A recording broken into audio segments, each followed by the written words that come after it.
ಯಾರಾದ್ರೂ ಒಬ್ಬ ಅಮಾಯಕರನ್ನ ಕೊಂದ್ರೆ ಅವನು ಒಂದು ಸಮೂಹವನ್ನೇ ಕೊಂದ ಹಾಗೆ. ಯಾರಾದ್ರೂ ಒಂದು ಜೀವವನ್ನ ಉಳಿಸಿದ್ರೆ ಒಂದು ಸಮೂಹವನ್ನೇ ಉಳಿಸಿದ ಹಾಗೆ. ಇನ್ನೊಂದೆಡೆ ಭಯೋತ್ಪಾದನೆಯನ್ನ ವಿರೋಧಿಸುತ್ತಾ ಪ್ರವಾದಿ ಪೈಗಂಬರರು ಹೀಗೆ ನುಡಿಯುತ್ತಾರೆ: ಭಯೋತ್ಪಾದನೆಯನ್ನ ಪ್ರೋತ್ಸಾಹಿಸುವವನು, ಭಯೋತ್ಪಾದನೆಯಲ್ಲಿ ಅನ್ಯರನ್ನ ಕೊಲ್ಲುವವನು, ಭಯೋತ್ಪಾದನೆಗಾಗಿ ತನ್ನನ್ನು ತಾನು ಕೊಂದು ಆತ್ಮಾಹುತಿ ನಡೆಸುವವನು ನಮ್ಮವನಲ್ಲ. ಕಾಶ್ಮೀರದ ಪೆಹಲ್ಗಾಮ್ನಲ್ಲಿ ನಡೆದ ಭೀಕರ ಆಕ್ರಮಣವು ದೇಶದ ಜನತೆಯನ್ನೇ ತಲ್ಲಣಗೊಳಿಸಿದೆ. ಅದೆಷ್ಟೋ ಕುಟುಂಬಗಳು ಅನಾಥವಾಗಿದೆ.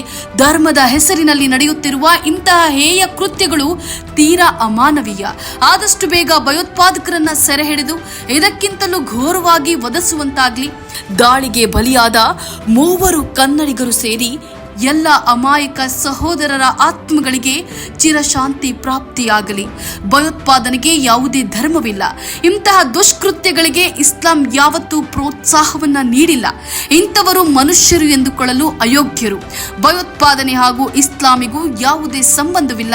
ಇವೆಲ್ಲವೂ ಧರ್ಮದ ಅಸ್ಮಿತೆಯನ್ನ ಕೆಡಿಸಲು ಬೇಕಾಗಿ ಎಲ್ಲಾ ಧರ್ಮದಲ್ಲೂ ಇರುವಂತೆ ಕೆಲವು ಮತಾಂಧರು ನಡೆಸ್ತಾ ಇರುವ ಅಮಾನವೀಯ ಕೃತ್ಯಗಳಾಗಿವೆ.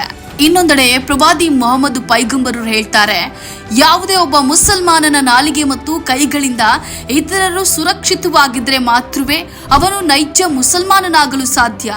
ನೋಡಿ, ಒಬ್ಬ ಮುಸಲ್ಮಾನನ ಕೈಗಳಿಂದ ಮಾತ್ರವಲ್ಲದೆ ಅರ್ಥಾತ್ ನಾಲಿಗೆಯಿಂದ ಇತರರಿಗೆ ನೋವು ಮಾಡಿಕೊಡುದು ಎಂಬ ಸಂದೇಶದ ಮೂಲಕ ಇತರರನ್ನ ಆಕ್ರಮಿಸೋದನ್ನ ಹಾಗೂ ನೋವುಂಟು ಮಾಡುವುದನ್ನ ಪ್ರವಾದಿ ಪೈಗಂಬರರು ಬಹಳ ಕಟ್ಟುನಿಟ್ಟಾಗಿ ವಿರೋಧಿಸಿದ್ದಾರೆ. ಇಸ್ಲಾಂ ಎಂಬ ಪದವೇ ಸಲಾಂ ಎಂಬ ಅರಬಿ ಮೂಲ ಪದದಿಂದ ಬಂದಿದೆ. ಅಂದ್ರೆ ಸಲಾಂ ಎಂಬ ಪದದ ಅರ್ಥ ಶಾಂತಿ ಮತ್ತು ಭದ್ರತೆ ಎಂಬುದಾಗಿದೆ. ಒಬ್ಬ ನಿಜವಾದ ಮುಸಲ್ಮಾನನು ತನ್ನ ಜೀವನದಲ್ಲಿ ಇತರರೊಡನೆ ಶಾಂತಿಯುತವಾಗಿ ಇರಲು ಇಚ್ಛಿಸ್ತಾನೆ. ಪೆಹಲ್ಗಾಮ್ನಲ್ಲಿ ಭಯೋತ್ಪಾದಕರ ಅಟ್ಟಹಾಸಕ್ಕೆ ಬಲಿಯಾದ ಹುತಾತ್ಮರಿಗೆ ಹಾಗೂ ಭಯೋತ್ಪಾದಕರಿಂದ ಪ್ರವಾಸಿಗರನ್ನ ರಕ್ಷಿಸುವ ಸೆಣಸಾಟದಲ್ಲಿ ವೀರ ಮರಣವನ್ನಪ್ಪಿದ ಸೈಯದ್ ಆದಿಲ್ ಹುಸೇನ್ ಅವರಿಗೆ ಕನ್ನಡ ಮುಸ್ಲಿಂ ಒಕ್ಕೂಟದಿಂದ ನುಡಿ ನಮನಗಳನ್ನು ಅರ್ಪಿಸುತ್ತಿದ್ದೇವೆ.